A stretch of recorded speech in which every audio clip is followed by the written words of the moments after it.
페이지 164쪽이네요. 자, 풀수 풀어보겠습니다. 페이지 164쪽 1번. 자, 그러니까 나는 두 용출 한쪽 끝을 잡고 각각 다른 방향으로 진동일 때 발생하는 파동의 모습을 나타내는 거다. 여러분 그림을 보시면 가는 나하고 뭔가 다르죠. 가는 위아래로 흔들리면서 오른쪽 또는 왼쪽으로 가는 거예요. 그러니까 얘는 진행 방향과 진동 방향의 수직이니까 가는 팽판이야. 쓰세요. 가 옆에다 보다 팽판아. 나는 진동 방향과 진행 방향이 나란하네요. 얘는 뭐다? 종파다. 그래서 기억이 많네요. 는 파장을 구하라고 얘기했는데 파장은 가를 그림을 보세요. 밀에서 가는 마루에서 마루까지 또는 골에서 골까지. 그럼 얘는 그 L이 몇 파장이라는 걸 알 수 있어요. 그 L이 2파장이라는 걸 알 수 있는 거죠. 그럼 가에서 L이 2파장이라고. 그럼 가에서의 파장은 얼마? 2분의 1L이라고. 나는 밀에서 밀까지가 한 파장이에요. 그럼 얘는 밀에서 밀까지가 하나, 둘, 셋, 4개가 있죠. 그럼 L은 뭐가 된다는 얘기야? 4람다 나가 된다는 얘기죠. 그럼 뭐예요? 파장의 길이는 누가 가가 더 크네요. 그럼 밀은 틀렸죠. 속력은 파동의 속력 V는 속력은 시간분의 이동 거리잖아. 이거를 변형을 시킨다고. 뭐를 기준으로? 한 번 진동을 기준으로. 그럼 한 번 진동하는 데 걸린 시간이 뭐가 되는 거야? 주기 T가 되는 거고요. 한 번 진동하는 동안에 간 거리가 뭐가 되는 거? 파장이 되는 거죠. 그럼 V 가는 어떻게 되냐면 파장이 얼마? 주기가 얼마라 그랬어요? 2T라 그랬어요. 그럼 2T분의 2분의 1 L이 되는 거죠. 그럼 뭐라고? 4T분의 L이 가의 속력이 나는 거고요. V 나는 얘는 주기가 얼마라 했어? T라 그랬죠. 그런데 파장이 얼마야? 4분의 1 L이라고. 그럼 뭐야? 4T분의 L을 똑같네요. 그래서 가와 나는 파동의 진행 속력이 어떻다? 같다. 답이 그래서 4번. 3번 가볼까요? 자, 그림을 보니까 그래프가 이렇게 나왔어요. 그래놓고 여기가 0.2, 여기가 시간이 나왔네. 시간. 여기가 0.1, 여기가 0.2라고 줬잖아요. 그럼 이 그래프 보고 요 시간이니까 한 번 진동하는 데 걸린 시간을 구할 수가 있겠죠. 그래서 주기가 얼마라는 거? 0.2초라는 걸 확인할 수 있고요. 요 높이가 뭐예요? 진폭이잖아요. 진폭이 얼마? 0.2m라는 거. 근데 그래프가 하나 더 주어졌죠. 가로축이 시간, 세로축이 위치예요. 그럼 기울기가 뭘 뜻합니까? 속력을 뜻하는 거죠. 그럼 속력이 얼마라는 걸 알 수 있어요. 0.1분의 2가 되는 거니까 속력이 2라는 걸 알 수 있겠죠. 그러면 속력도 알고 주기도 알아요. 그럼 뭘 계산할 수 있다? 파장은 계산할 수 있겠죠. V는 T분의 람다니까 람다는 V 곱하기 T잖아요. 2 곱하기 0.2 해서 얼마가 나온다? 0. 얼마? 4 미터가 나온다라는 걸 알 수 있겠죠. 그죠? 자, 가볼게요. Y축 방향으로 진동시켜 X축 방향으로 진행한대. 그러면 진동 방향과 진행 방향의 수직이니까 횡판해요. 기억 틀렸고요. 진동수 구하려는데 주기와 진동수는 무슨 관계? 역수 관계. 주기가 0.2니까 그럼 진동수는 얼마예요? 5Hz가 되겠죠. 그러니까 니은도 틀렸네요. 파장은 얼마였다? 계산했잖아요. 0.4m. 디귿만이 맞겠네요. 답이 그래서 2번. 5번. 그림은 매질 완에서 연속적으로 발생하는 파동이 매질 2를 향해 진행할 때 어느 순간 변이를 위치에 따라 나타낸 것이다. 자, 매질 1에서의 파동, 과장, 진폭 일정, 진행 속력은 각각 1이고 1.5냅니다. 자, 일단 뭐가 나왔냐면 5번에서 이렇게 자 1, 2, 3, 4, 5, 6 이렇게 나왔고요. 3에서 매질이 달라졌대. 여기서의 속력은 1이었고요. 여기서 Vy는 1이네요. 여기서의 속력은 얼마였대요? 1.5였대요. 자, 그런데 지금 어떤 그림이 나왔다고? 요러한 모양이 나왔대요. 샤. 요러한 모양이 지금 네, 요렇게 주어졌습니다. 그런데 몇 초가 지났을 때 3초가 지났을 때 파동의 모습이 얼마인가 볼래. 자, 일단 여기서 이거 보시면 파장이 얼마라는 거 알 수 있어요? 2m라는 거 알 수 있죠? 그런데 여러분들 구울절 매질이 다르게 되면 속력이 달라져. 그래서 매질이 달라졌을 때 속력 차이 때문에 진행라인 꺾여. 그게 굴절이잖아. 굴절돼도 안 바뀌는 거 있었죠. 뭐가 안 바뀐다? 진동수가 안 바뀐다. 진동수가 안 바뀐다는 얘기, 곧 주기도 안 바뀐다는 얘기잖아. 그럼 뭐야? V는 F 람다에서 F가 일정하면 V하고 람다하고 비례 관계죠. 그러면 람다 2가 얼마라는 걸 알 수 있어요? 3m라는 걸 알 수 있겠죠. 그래놓고 3초 때의 모양을 그리래. 자, 그럼 일단 마음에 드는 점, 저 여기 맨 오른쪽 지점을 전부 찝을게요. 얘가 3초 때 어디가 있는지부터 따져볼게요. 이 매질 1 구역에서는 속력이 1이래요. 그럼 이게 0초 때 여기 있으니까 1초가 지나면 어디가 있다고? 여기가 있을 거라고. 그 다음에 여기 매질 2로 넘어갔잖아. 속력이 얼마야? 1.5지. 그럼 3초 때를 따져야 되니까 3초가 되면 몇 미터를 가는 거예요? 3미터를 가는 거겠죠? 매질 2에서 2초 동안 가야 되는 거니까 그럼 3미터니까 여기가 있다고요. 요 모양이. 그럼 여기서 시작하면 돼. 여기서 요 모양을 이렇게 시작하면 돼. 근데 여기서 파장이 얼마라고? 3m라고. 그럼 파장이 3m가 되게 그려야 돼. 여기가 얼마예요? 여기가 3이고 여기가 얼마예요? 6이잖아요. 그죠? 그럼 파장이 3m면 여기서부터 여기까지가 한 파장이 되게 그려야 된다고. 요런 모양으로. 그래서 요런 형태가 나오겠죠.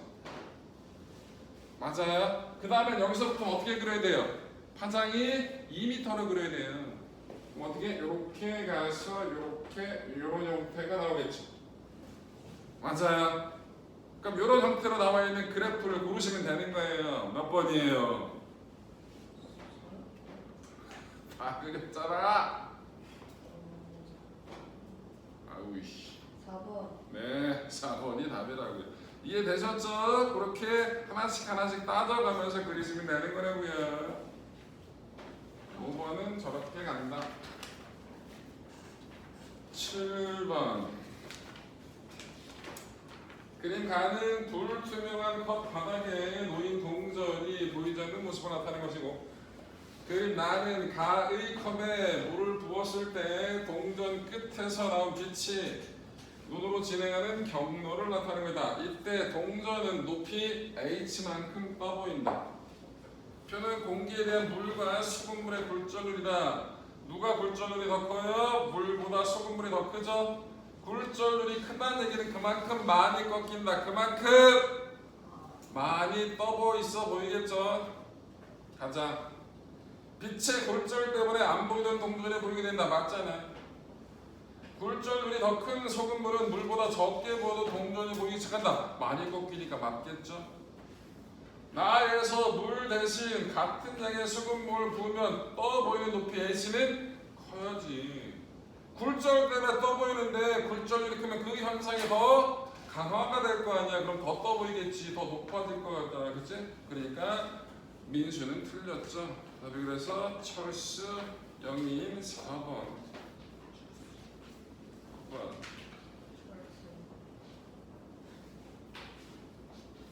9번을 보시면요.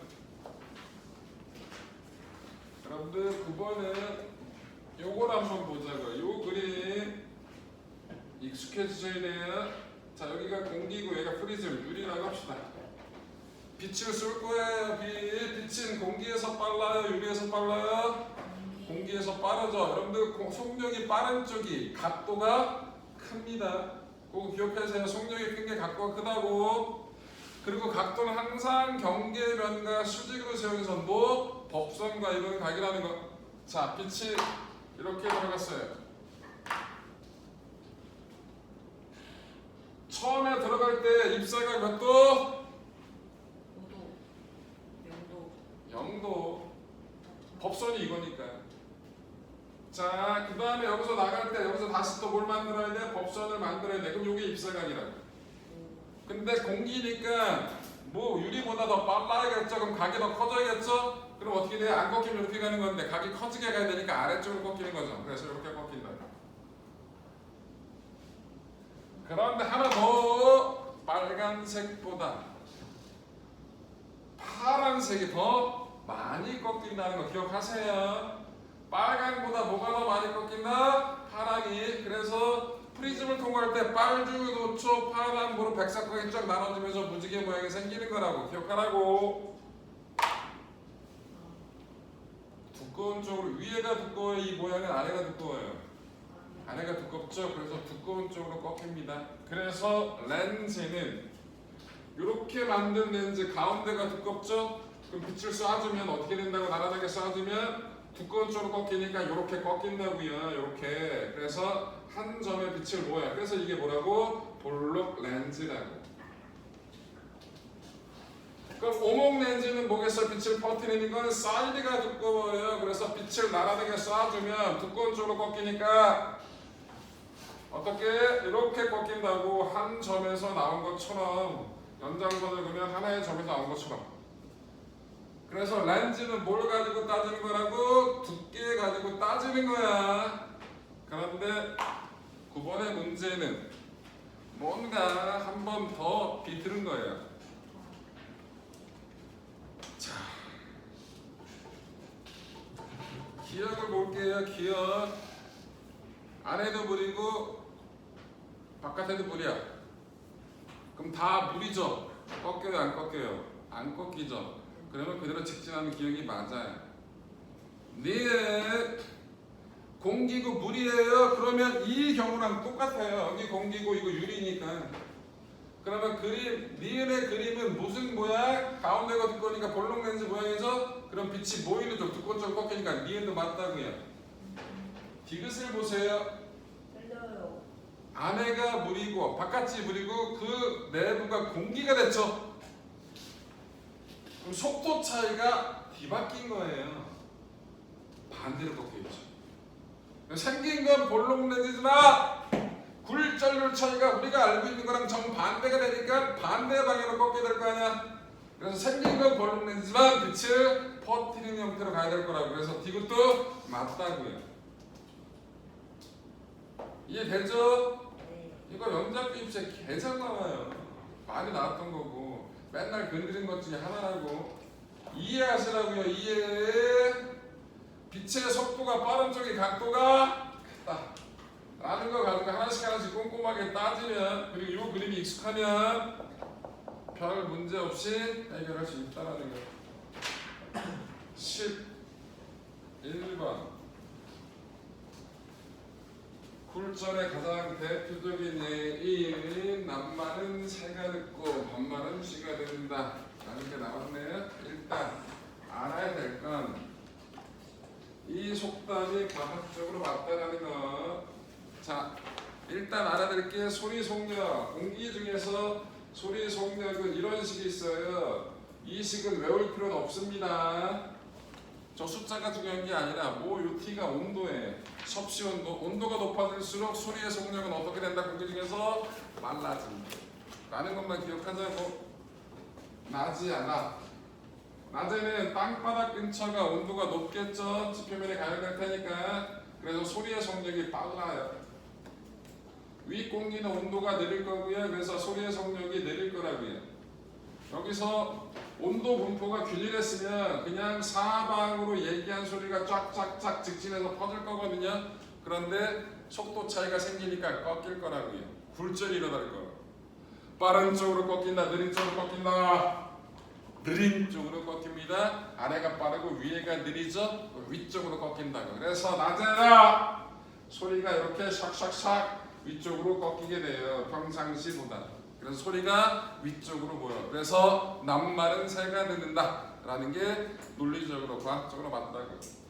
밤에는 거꾸로 역전층 형성될 테니까 거꾸로 꺾기 굴절이 되겠죠. 그래서 밤에는 소리가 아래쪽으로 깔리게 되는 거예요. 그래서 낱말은 새가 듣고 밤말은 쥐가 듣는다라는 말 자체가 논리적으로 맞다라는 건 꼭 기억해 주시고요.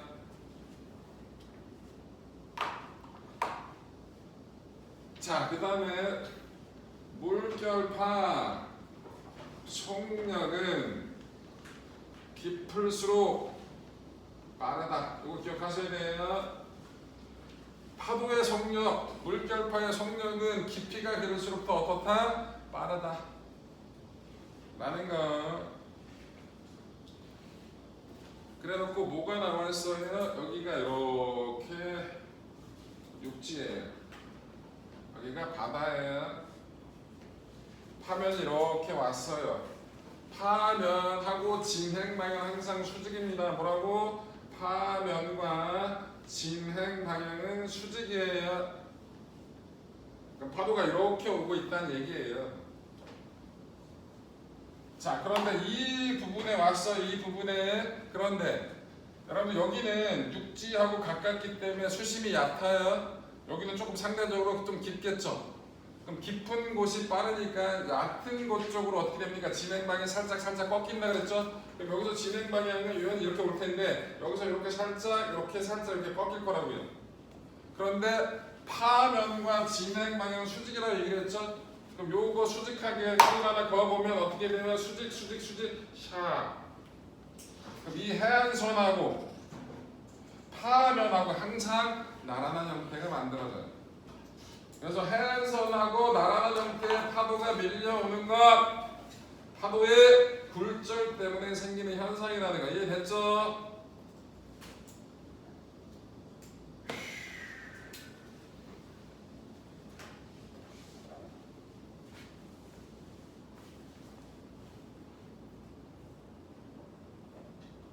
기어가는 밤에서 아래쪽으로 땅쪽으로 꺾이니까 밤 맞네. 네 나에서 소리의 속력은 지면에 가까울수록 빠르다. 느린 쪽으로 꺾인다 그랬죠? 위쪽으로 꺾였으니까 위쪽이 느리고 아래쪽이 빠른 거니까 니은도 맞죠? 디귿 돌출구 쪽으로 접근하는 파도의 속력이 오목한 곳보다 더 느리다. 이것도 맞네요. 수심이 얕아지면 어떻게 느려지는 거니까 답이 그래서 5번 되겠습니다. 페이지 182쪽으로 갑니다. 전반사와 관통식.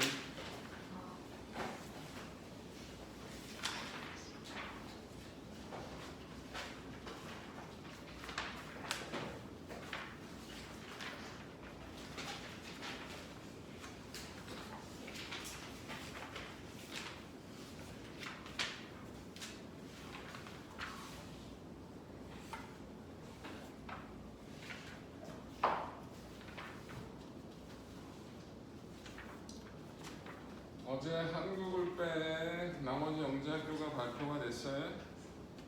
한국만 남았습니다. 일단 한국은 송도에서는 3명 대기 중이고요. 어제 결과가 조금 생각보다 안 좋아서 17명 중에서 10명 최종 합격 10명 되는 상태고요. 한국 3까지 되면 13이 되겠죠. 작년에 14이었는데 올해는 최대가 13이 됐네요. 좀 안타깝긴 하지. 중간에 여러 가지 것들이 마음에 안 드는 것들이 있어서 그렇지만 어찌됐든 그렇다고. 서울 2, 인천 7, 대구 1. 그래서 지금 현재 10명. 인천 셋, 아니다 인천이든 한국 셋 대기 중. 옵셋이 다 돼야 될 텐데 그렇다고요. 자, 그래서 어쨌든 작년에 14, 올해도 두 자릿수는 확보는 해놨다라는 거. 다음 주 월요일부터가 과고 원서 접수 시작이에요. 월, 화, 수 해가지고 서류 마감이거든요. 그래서 다음 주 보통 영재고 하다가 떨어지면 과고도 보통 해요. 그 공부가 그 공부랑 비슷하니까, 진학 후에도 비슷하니까. 예상은 지금 현재 과고반이 어제까지 21명 발표나기 전까지. 근데 어제 7명이 떨어졌잖아요. 보통 대부분이 다 원서를 쓰게 되거든요. 그래서 최종적으로 과고를 한 30명 선에서 쓰게 될 것 같아요. 20명 후반대. 작년에 과고를 8명 보냈거든요. 진산 넷, 인천 셋, 경기 북과고 하나. 그래서 8명 보냈는데 올해는 쓴 인원이 작년에는 16명뿐이 안 썼어요. 올해는 근 30명 가까이 되니까 대충 평균적으로 대충 계산해도 한 15명은 가겠죠, 그죠? 그래서 그렇다고 15명, 13명. 그래서 대충 영재고 과고 합쳐서 20명 후반대 정도는 나올 것 같아요. 섣부른 예측이긴 하지만 그렇다고요. 182쪽 1번. 영재학교는 가면 좋아요. 왜 가면 좋다고 얘기할까요, 영재학교는? 좋아서. 뭐가 좋냐고 이 새끼야. 수학이 좋아서. 어? 어? 일단 밥이 맛있고요. 그리고 영재학교는 일반 고등학교 예산 1년 예산보다 한 15배 높을걸요, 예산이. 말도 안 되는 예산을 지원을 해줘요. 과거보다도 한 3~4배 높아요. 과거보다. 그리고 중요한 건 지원만 잘하면 뭐해. 엄마들은 별로 안 좋아해 그런 거. 중요한 건 뭐야? 애들이 얼마나 대학교를 잘 가는지가 보통 엄마들, 애들도 그렇고. 영재학교를 선호하는 가장 큰 이유 중에 하나가 과거에 애들이 이렇게 과거에서 내가 지금은 5등급제로 바뀌긴 했지만 내신이 6등급, 7등급이다. 9등급제에서 6등급, 7등급은 바닥이에요. 8, 9도 있지만 8, 9는 너무 심하니까 6, 7 중간 밑이라고 어디쯤 갈까요? 인천 가고에서 그 정도 등급이야. 어느 정도? 니들은 지금 대학교 수준을 잘 몰라서 이름도 잘 모르잖아. 니들이 알고 있는 대학이 몇 개 뻔해서. 그 정도 애들이 보통 한 중대? 왔다 갔다 하겠다. 과거에서 진짜 바닥 치는 애들이 이나대쯤 가요. 그럼 망한 거예요. 아우씨, 과거까지 갔는데 이나대 가면 망한다고 보통 보거든요. 근데 그게 망한 거라고. 영재학교는 90명 중에서 85등? 꼴등이에요. 8등급이야, 8등급. 9등급은 아니고요, 8등급. 이런 애들이 연대 가요. 사이즈가 좀 달라요. 과고하고 영재고. 영재고 자소서는 딱 보면 영재고인데? 요즘은 다 블라인드라고 해서 학교를 고등학교 이름을 다 가려요. 근데 보는 순간 영재고 자소서인지 다 알아요. 일반인도. 뭐가 다르니까 몇 분만 보면.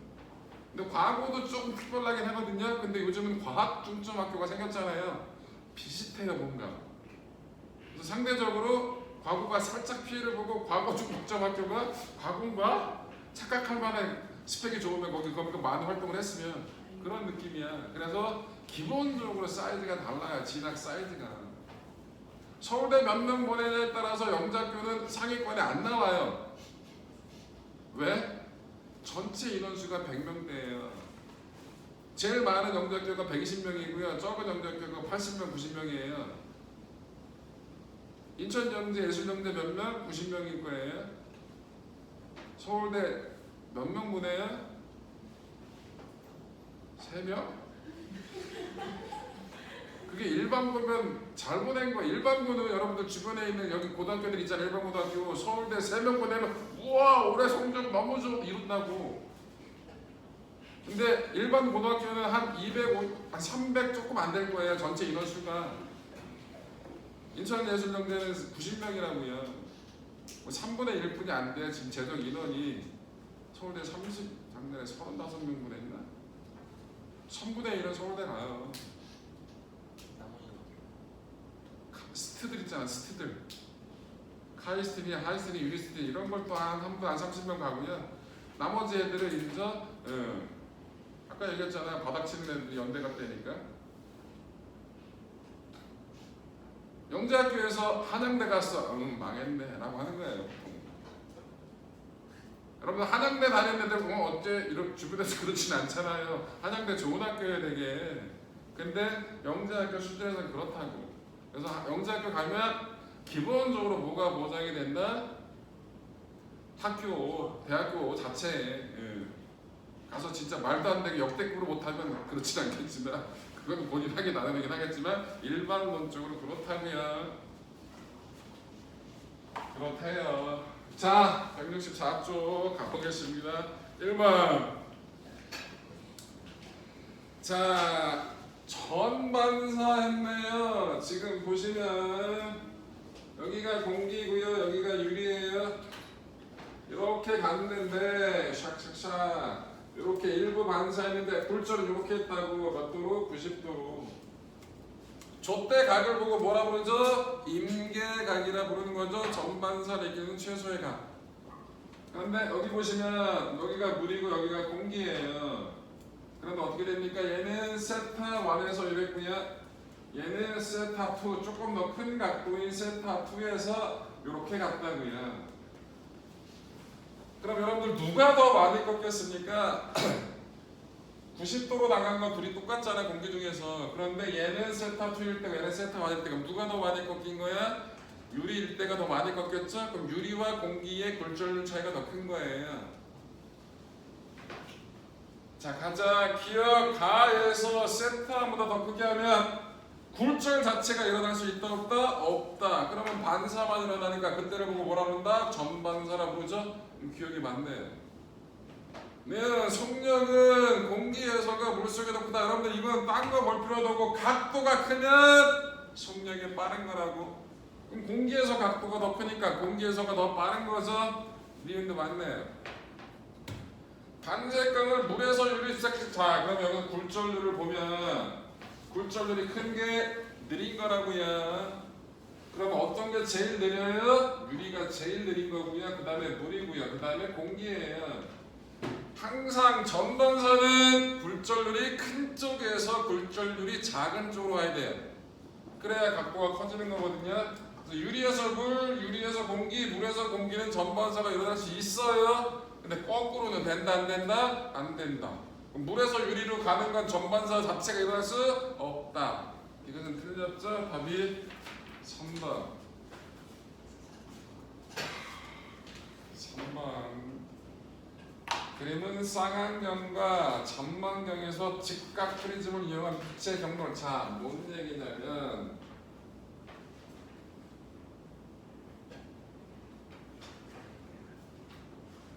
자, 이렇게 돼 있어요.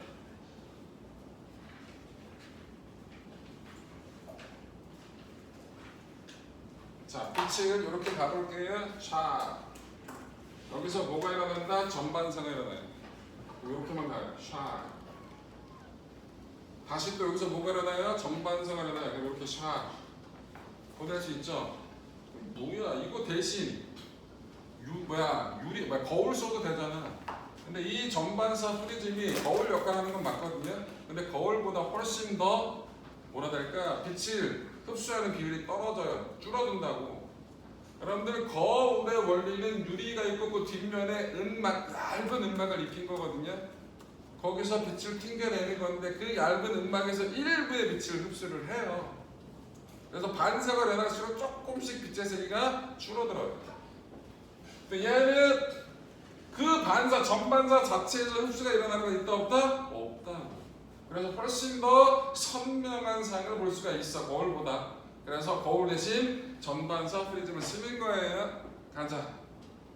직각 프리즘으로 빛을 굴절시켜 빛의 진행을 바뀐다. 진행을 바꾼 건 굴절시킨 거 아니에요. 전반사 반사시킨 거죠. 그래서 기억은 틀렸습니다. 네, 직각 프리즘 대신 거울을 이용하면 더 밝은 상 아니라고. 직각 프리즘 자체가 더 밝은 상을 얻기 위해서 쓰는 거니까 니엘이 틀렸고요. 디귿 광섬유를 이용한 내시경에도 같은 원리를 이용한다. 네, 광섬유가 가장 대표적인 전반사를 이용한 얘가 되잖아요. 그래서 디귿은 맞겠죠. 답이 그래서 3번. 5번 가보겠습니다.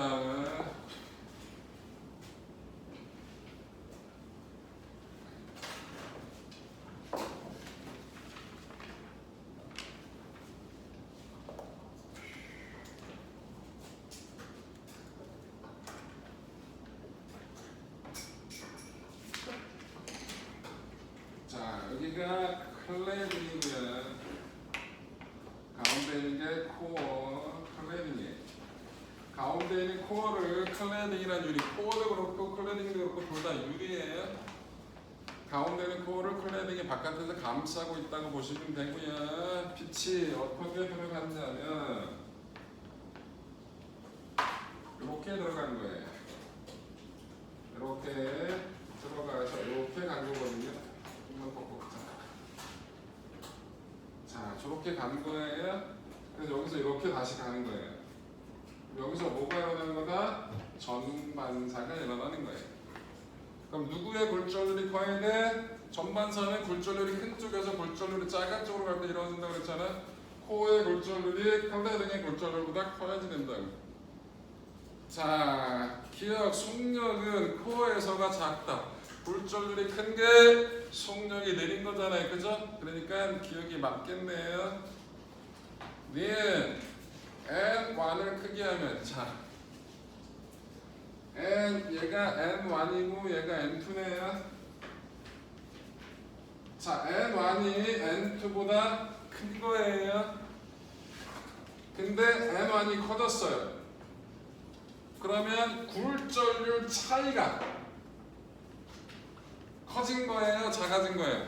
큰 놈이 커졌으니까 굴절률 차이가 커졌죠. 굴절률 차가 커졌으면 전반사가 일어나기 쉽다 어렵다? 쉽다. 그런데 보시면 여기가 전반사 일어나는 입사각이거든요. 여기가 전반사 일어나는 입사각이잖아.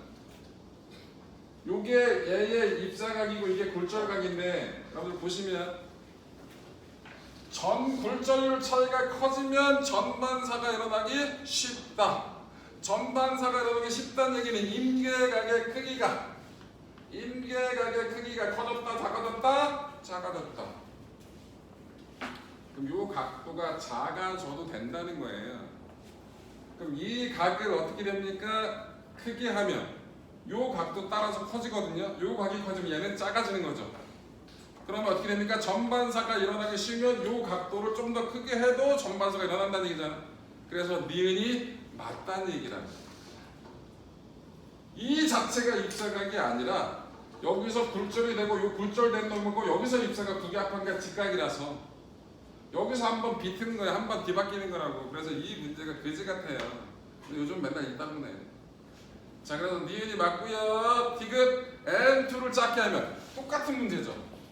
N1이 커졌으면 굴절률 차이가 커진 거잖아. 근데 작은 놈을 더 작게 만들면 마찬가지 굴절률 차이가 커졌으니까 동일한 논리로 I 값이 커져도 된다. 그 얘기인 거지. 맞죠? 그래서 기억 니은이 맞으면 디귿은 당연히 맞아야 되는 얘기야. 똑같은 얘기니까.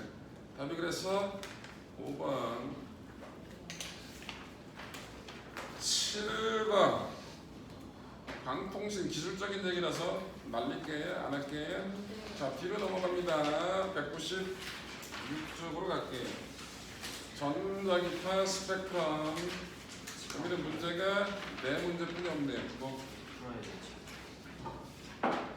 네가 알아서 하라고. 내가 기껏 넘겼더니 10%에 대해 풀 것도 아니면서 야, 집에서 해? 네.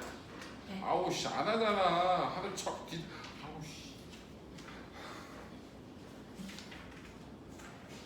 아우 씨. 왜 척하지? 갑자기 빡치게 하네?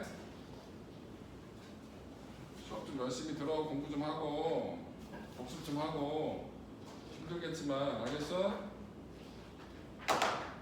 넌 단풍 게 뭐 듣냐? 완 다시 듣냐? 엄마랑 얘기할게. 엄마랑 얘기하면 뭐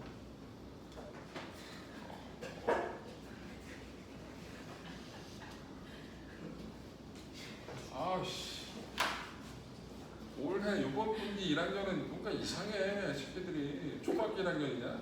아 진짜 야! 돌지마 이 돌아버리게 하네 이게. 1번 196쪽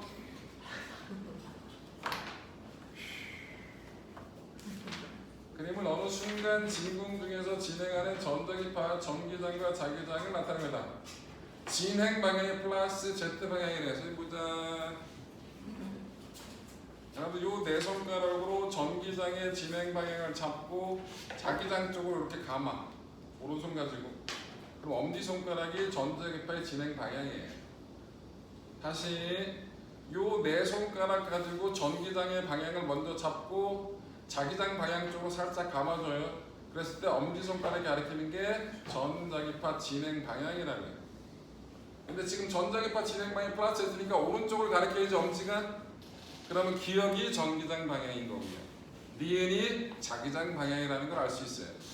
그래서 전기장 쪽에서 자기장으로 감았을 때 엄지손가락이 전자기파 진행 방향이니까. 그래서 기억이 전기장의 방향이고 니은이 자기장의 방향입니다. 그래서 기억이 맞고요. 니은 전기장 세기가 최대 지점에서 자기장 세기를 여러분들 그래프 보면 나오잖아. 전기장의 최대값을 나올 때 자기장도 최대값이 나오고 있죠? 그러니까 니은도 맞고요.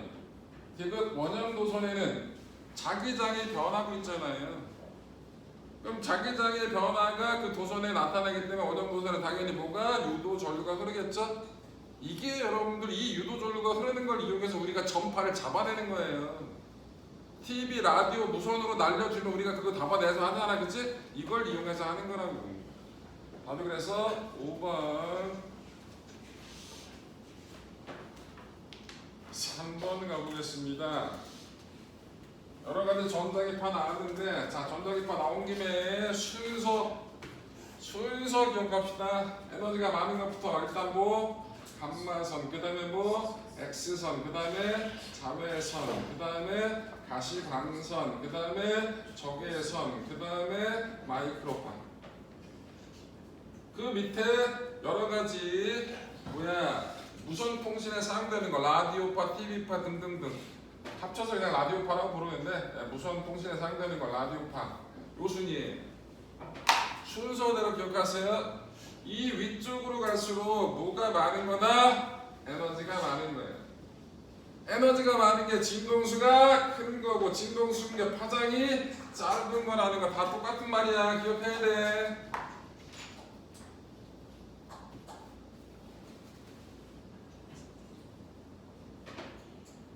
자, 가의 사진을 찍었네요. 이거 엑스레인지 다 알잖아. X선이에요. 나는 전자레인지 뭐 마이크로파예요. 다 라디오파네요. 가에 이용된 전자기파는 투과력이 강한 공항 수화물 검사. 네, 공항에서 짐 붙이잖아. 근데 그 짐에 뭔가 엄청난 물건을 내가 밀수할 거야. 그럼 안 되잖아. 잡아내야 되잖아. 그래서 수화물을 근데 일일이 다 뒤집을 수는 없잖아요. 짐 싼 걸 다 까가지고 검사하고 다시 싸. 이거 그러면 비행기 짐 찾을 때 너무 오래 걸린단 말이야. 말이 안 된다. 그래서 일단 수화물이 슉 벨트를 타고 지나가면 거기다 엑스레이를 쏴요. 그래서 뭔가 이상한 게 있으면 그것만 끄집어내.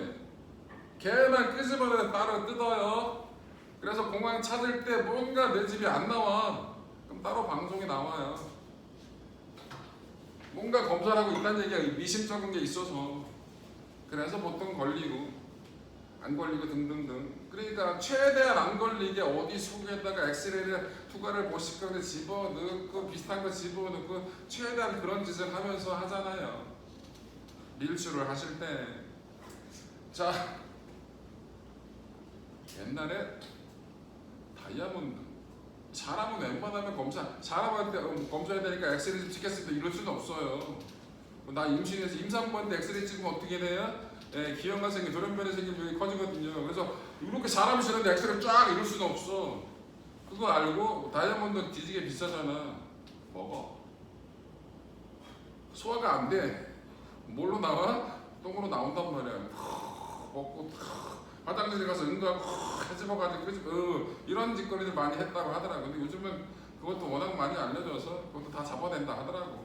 어떻게 잡아낸지 모르겠지만 그 짓거리도 했어요. 쳐먹어. 그리고 응가가 나와 소화가 안 되니까 그러고 있어. 그거 한 번 하면 무슨 몇 천만 원 버니까 그 짓거리 하는 거야. 밀수. 유명한 밀수. 자, 나에 이용된 전자기파는 물체의 온도를 높이는 열 자극하고 이거는 적외선이에요. 적외선이 열 자극이 강하잖아. 그래서 온도가 높을수록 적외선이 많이 나오거든요. 그걸 이용해서 적외선은 뭐 사용돼? 체온계, 온도계에 사용되는 거잖아. 틀렸고요. 디귿 다이아에 이용된 전자기파는 마이크로파보다 같은 시간에 더 많은 정보를 전달할 수 있다. 아니에요. 빛의 속도는 다 똑같아요. 정보 실는 방법 따라 달라지는 것 뿐이지 에너지가 많아서 더 많은 정보를 실는다 이거 자체는 말이 안 돼. 그래서 디귿은 말 자체가 틀린 말입니다. 넘어가 주세요. 페이지 몇 쪽?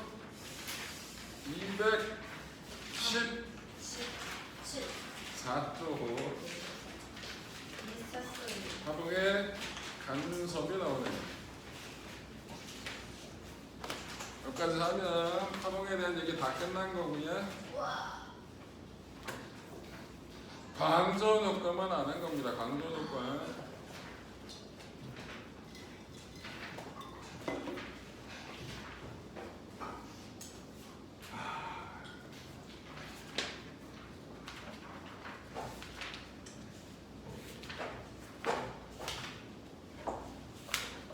페이지 214쪽. 그림은 파장과 진폭이 같고 연속적으로 발생하는 두 파동 PQ가 서로 반대 방향으로 지나갈 때 만나기 전 어느 순간 모습이다. PQ 속력은 1로 같다. 자, 보시면요. 이것도 마찬가지 그려달라는 얘기예요. 2, 4, 6, 8, 10 어디까지 그려? 12 그래놓고 어떻게? 요렇게 요게 요 모양이래요. 얘는 6, 8, 10, 6, 8 요 모양으로 이렇게 있대. 자, 얘는 이렇게 간대. 자, 얘를 몇 초 후에? 3초 후에. 속력이 1이니까 3초 후에. 3초 여기가 여기 같겠네. 그럼 얘를 파란색으로 그럼 어떻게 돼요? 이런 모양이 될 거예요. 이렇게. 얘를 초록이를 그리면 얘도 3초 후에 여기네. 요 모양대로 이렇게 나오네요. 아하. 그럼 어떻게 됩니까? 두 개 모양이 동일하게 만났죠. 모양이 위상이 보강간섭이네요. 그런데 어디래요? 몇 미터인 점? 6미터인 점이죠. 6미터는 어디냐? 여기네. 요 점이죠. 그럼 어떻게 됩니까? 아래쪽으로 골과 골이 만나서 보강간섭이 일어난 거잖아요. 그지? 그럼 진폭이 얼마가 될 거예요? 처음보다 2배가 됐겠죠? 그럼 얼마가 될 거라고? 각각의 진폭이 1이니까 2배에 대해서 어떻게 해? 2. 그런데 아래쪽에 있으니까 마이너스 2. 답이 그래서 답 1번. 그려봐야 알아요, 이런 건. 3번.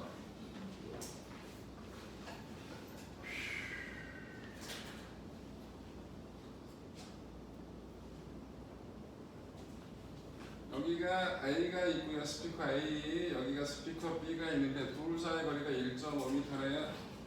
여기서 관측자가 있는데 2m 떨어졌는데 여기서 뭐가 일어났대요? 상세 간섭이 일어났대. 자, 여기 보세요. 피타네요. 요 길이 얼마예요? 2.5m라는 건 모르면 수업 다시 하세요. 2.5예요. 자, 중요한 거 간섭에서 제일 중요한 개념은 경로차를 알아야 돼. 경로차는 경로의 차이야. 이 점 여기서 여기까지 거리와 여기서 여기까지 거리 차라고요. 얼마예요? 2.5 빼기 2니까 0.5m죠. 이 경로차가 반파장에 짝수배가 나오면 보강 간섭이란 얘기고요. 이 경로차가 반파장에 홀수배가 나오면 상쇄 간섭이란 얘기예요. 그래서 상쇄는 경로차가 반파장에 홀수배가 나오면 돼요. M은 0부터 들어가면 됩니다.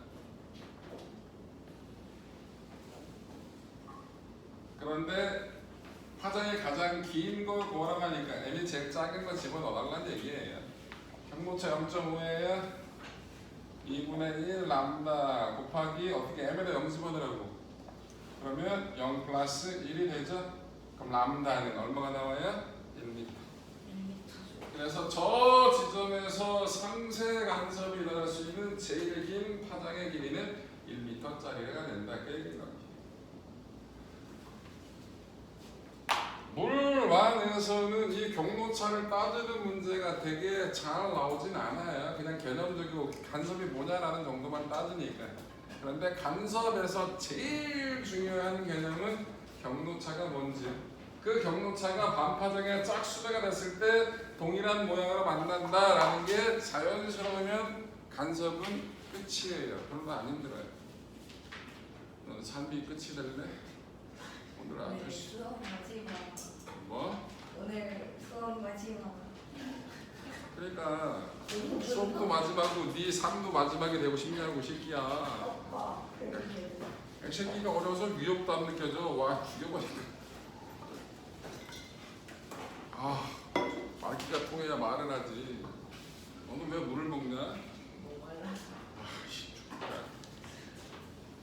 5번 그림 가는 여객기 내부에서 엔진 소음을 제거하는 원리를 나타낸 것이고 나눔 자동차 엔진에서 발생하는 배기음을 제거하는 원리. 이거 다 뭐예요? 상쇄 간섭을 이용한 거죠. 일면 노이즈 캔슬링을 이용한 거예요. 간다. 가의 비행기 내부 스피커에서는 엔진 소음과 반대 위상의 소리, 그러니까 상쇄시켰지. 맞고요. 나의 자동차 소음기에는 소음 채진용 마이크가 장착되어 있다. 예스. 그거는 가에서 얘기하는 거죠. 가에서. 가에서 소음을 채집하고 반대 위상을 만들어내는 거고, 나는 길을 일부러 달리 내줬잖아.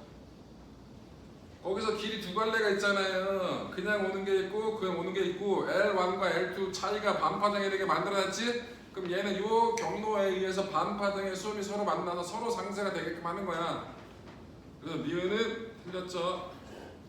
그 소음 채등분 마이크는 가에 있다는 얘기예요. 나의 P점에서는 경로차가 반파장이니까 상쇄 간섭으로 낚였죠. 답이 그래서 1번 7번 그림 가는 빛의 삼원색의 합성을 나타내는 것이고 나는 햇빛을 받은 비누막에서 일어나는 빛의 간섭을 나타낸다. A는 어느 순간 비누막에서 자홍색으로 보였다. 빛의 삼원색에서 자홍색은 뭐랑 갔을 때 빨강과 파랑. 그럼 왜 자홍색으로 보이냐? 초록이 상쇄됐다 그 얘기인 거지. 그래서 기억 초록이 상쇄됐다 맞네. 다른 각도에서 보면 경로차가 달라져요. 그러면 상쇄 간섭을 일으키는 빛 자체가 달라지기 때문에 색깔이 달라집니다. 그래서 알록달록한 거예요. 시간이 지날수록 두께가 변하니까 당연히 경로차도 변하면서 당연히 색깔도 변하게 되죠. 그래서 해가 떠 있을 때 비눗방울이 영롱한 색깔이 나오는 거죠. 흐린 날 비눗방울 놀이하면 별 재미가 없어요. 색깔이 안 예뻐서. 답은 그래서 3번 9번 그러니까는 지폐 숫자를 보는 각도에 따라 색깔이 다르게 보이는 것을 나타내는 것이고 그림 나는 종이의 숫자를 예시하는 사용한 잉크 표면과 안쪽 면의 각각 반사하는 빛 A, B 경로 곧 집회 감별할 때 간섭을 이용한다 라는 거 알려준 거예요. A와 B가 중첩하여 간섭을 일으킨다 맞고요. A와 B의 경로차는 보는 각도에 따라 당연히 달라지겠죠.